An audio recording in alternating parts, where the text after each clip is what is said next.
Okay. Why is it so important for you to save ETC? If you have kids, you'd understand. It's the first major cryptocurrency I worked on. I left BitShares too early, and ETC is Ethereum. It's the original chain. I don't want to see the original chain die. I started that project with Vitalik and Gavin back in 2013. And, it's one thing for it to have its own leadership and direction and be doing its own thing. It's another thing to find it under a bridge, like with a heroin needle in the arm, slowly dying. It's like you got to save it. You got to be there. You got to help people out. And unfortunately, it's in a very bad spot right now. 51% attacks usually end up killing cryptocurrencies if you have too many of them, because they cause this cascading death spiral of confidence. And so basically, after the first one, exchanges get a little shaky. The second, the third, etc., they get really shaky. They start delisting. People stop mining. The price goes down. And if the price goes down, you have more 51% attacks because there's less hash rate. So then more people lose confidence, and you see that feedback loop. It ends up destroying the entire system. So this is a do or die situation for ETC. And I don't want to see it die because we put a lot of work into it. A lot of other people put work into it, and it's overall a good community.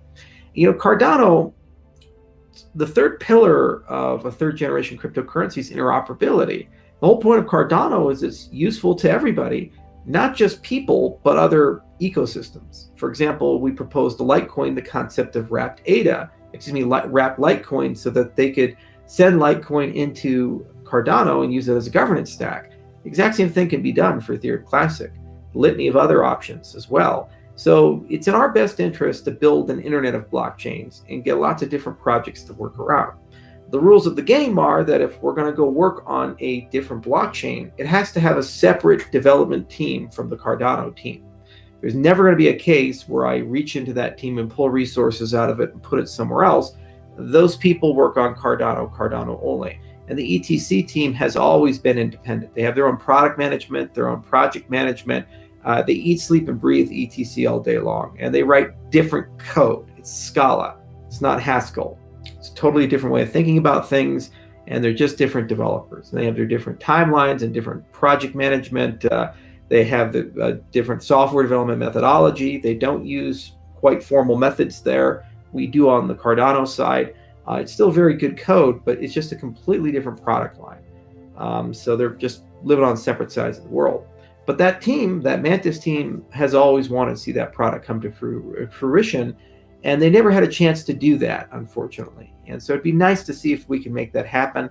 But worst case scenario, our time there will be ephemeral and just help them get through that 51% attack, and hopefully they can get back on the right road to get to where they need to go. And perhaps they implement a treasury. And if they do, we'd love to build a beautiful roadmap to go and take some of those miners from Ethereum as they transition. Because guess what? They're not coming to Cardano or proof of stake coin. We don't need any of that bull hooey. But Ethereum Classic will always be a proof of work coin. And there's always going to be a market and a demographic that believes in that. And that demographic is never going to believe in proof of stake. It's a different religion. Okay. That means you can have both tents comfortably, and they can be independent ecosystems and do their own thing, but they can trade with each other and they can work with each other for mutual benefit. And you always look at that. The other thing is that by playing in the Ethereum world, it gives us a great degree of knowledge and expertise with Solidity and the EVM, which is the primary competitive language to Cardano.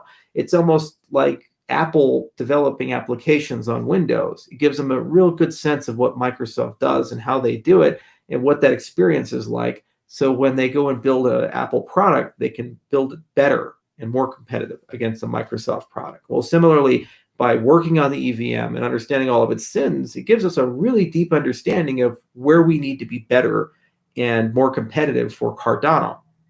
And this actually paid huge dividends. We're one of the few companies in the entire industry that's actually handwritten an EVM. There's only like 5 or 6 companies that have done that, handwritten it, not forked it, but actually wrote one from scratch.